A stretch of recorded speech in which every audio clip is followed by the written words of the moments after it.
Santiago বার্নাব্যুর সেই স্ফটিক স্বচ্ছ নীল আকাশে একদিন যাকে ঘিরে রচিত হয়েছিল আগামীর মহাকাব্য, আজ সেই নক্ষত্রই যেন এক পথভ্রষ্ট ধূমকেতু। যে রাজপুত্রের আগমনে মাদ্রিদের গ্যালারিতে উন্মাদনার পারও চড়েছিল সপ্তমে, আজ সেই একই আঙ্গিনায় ধ্বনিত হচ্ছে মোহভঙ্গের করুণ সুর। 19 বছর বয়সে সেই কাঁচা আবেগ থেকে শুরু করে আজকের পরিপক্ক মহাতারকা রিয়াল মাদ্রিদের ড্রেসিং রুমে এমবাপ্পের পদার্পণ যতটা রাজকীয় ছিল, তার চেয়েও দ্রুততর বেগে টানা বাঁধছে এক বিষাক্ত বিতর্কের মেঘ। সোশ্যাল মিডিয়ার ভার্চুয়াল ওলিন্দে তাকে ভূষিত করা হচ্ছে ডিক্টেটর হিসাবে। গুঞ্জন যদি সত্য হয়, প্রায় 1.5 মিলিয়ন ভক্তের পিটিশন আজ এক অলিখিত ক্লাব ত্যাগের ফরমান জারি করেছে এই ফরাসি তারকার বিরুদ্ধে, যা আধুনিক ফুটবলের ইতিহাসে এক বিরল বিদ্রুপাত্মক ঘটনা। কি অদ্ভুত নিয়তি! যেই মাদ্রিদিস্তারা এমবাপ্পেকে পাওয়ার জন্য বছরের পর বছর চাতক পাখির মতো প্রতীক্ষায় ছিল, আজ তারাই তার আচরণগত ঔদ্ধত্যে ক্লান্ত। ফুটবলীয় পরিভাষায় যাকে বলা হয় টিম কেমিস্ট্রি, এমবাপ্পের আগমনে সেই সমীকরণে যেন লেগেছে মরিচা। মাঠের পারফরমেন্স কিংবা ব্যক্তিগত গোলের পরিসংখ্যান হয়তো তাকে আধুনিক ফুটবলের গ্ল্যাডিয়েটর হিসেবে তুলে ধরছে, কিন্তু রিয়ালের আভিজাত্যের মানদণ্ডে তার অভিনয় আজ এক বড় প্রশ্নচিহ্ন। পিএসজি সেই প্যারিসীয় অধ্যায় থেকেও কি শিক্ষা নেননি তিনি? আইফেল টাওয়ারের পাদদেশে যখন লিওনেল মেসি কিংবা নেইমারের মতো কালজয়ী মহাতারকাদের পাশে দাঁড়িয়েছিলেন, তখনও তার ব্যক্তিত্বের সংঘাত ফুটবল বিশ্বকে স্তম্ভিত করেছিল।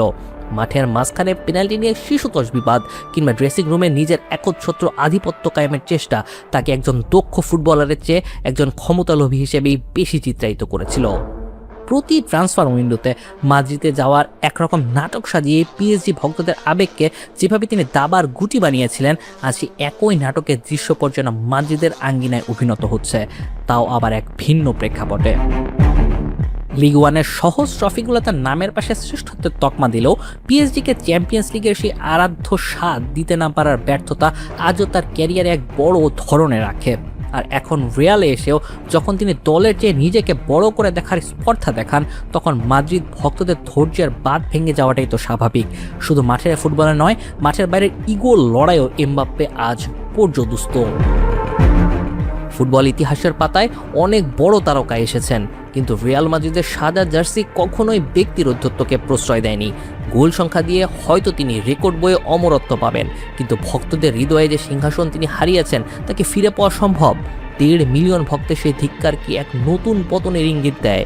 সময় হয়তো বলে দিবে কিলিয়ান এমবাপ্পে মাদ্রিদের ইতিহাসে এক কালজয়ী নায়ক হিসাবে থাকবেন, নাকি এক দাম্ভিক রাজপুত্র হিসাবে ইতিহাসের আস্থা করে নিক্ষিপ্ত হবেন।